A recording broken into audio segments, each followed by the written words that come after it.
Hello guys! I-share ko ang napakasimple at napakadaling lutuin na recipe ng saluyot. Ilalagay ko sa description box ang lahat ng ingredients. Sa kaldero na may tubig ay ilagay ang ginger at leftover fried fish.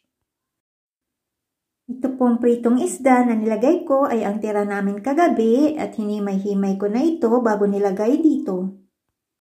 Timplahan ng patis at konting asukal o maglagay depende sa inyong panlasa.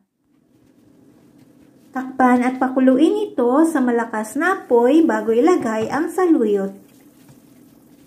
Karamihan po sa aming mga Ilocano, isa sa paboritong naming dahon ay ang saluyot. Pag nailagay na lahat ng saluyot ay muli itong takpan. Patuloy itong lutuin hanggang ang saluyot ay lumambot.